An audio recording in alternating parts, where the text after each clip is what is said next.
കുറേ നേരം ഇരുന്ന് വർക്ക് ചെയ്യുകൊണ്ട് നിങ്ങളുടെ സ്പൈനിൽ ഇങ്ങനെ അറച്ചുണ്ടോ? നമുക്ക് ഈ വീഡിയോയിൽ അതിൻ്റെ സൊല്യൂഷൻ ഡിസ്കസ് ചെയ്യാം.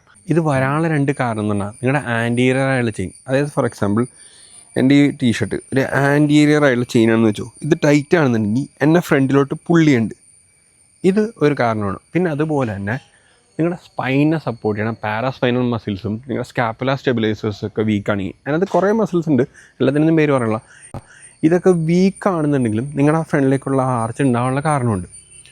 നമുക്കതിനെ എങ്ങനെ റിസോൾവ് ചെയ്യാൻ പറ്റും? മുൻകൈ ട്രെയിനിങ് നിങ്ങൾ വളരെയധികം അതിനെ ഹെൽപ്പ് ചെയ്യും. ആ ഫ്രണ്ടിലുള്ള സ്റ്റിഫ്നെസ് കുറയ്ക്കാനും ബാക്കിലുള്ള പാരാസ്പൈനൽ മസിൽസും ബാക്കി സപ്പോർട്ടീവ് മസിൽസൊക്കെ സ്ട്രെങ്തൻ ചെയ്യാൻ. ഫോർ എക്സാമ്പിൾ ഒരു മൂവ്മെൻറ്റ് കാണിച്ചു തരാം. ഈ ഒരു മൂവ്മെൻറ്റിൽ ബാക്കിലെത്തുമ്പോൾ തന്നെ നിങ്ങളുടെ ഫ്രണ്ടിലെ ടൈറ്റായുള്ള ഫാഷ്യാൽ തന്നെ നന്നായിട്ടത് പുള്ളി ചെയ്യുന്നുണ്ട്, അതൊരു പരിധി സ്ട്രെച്ച് ആവുന്നുണ്ട്.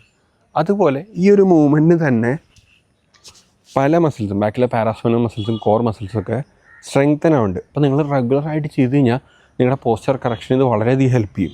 നിങ്ങൾക്ക് ഇതുപോലത്തെ സയൻറ്റിഫിക്കായുള്ള കണ്ടൻസ് ഇഷ്ടപ്പെടുമെങ്കിൽ നമ്മുടെ പേജ് ഫോളോ ചെയ്യുക. Thank you.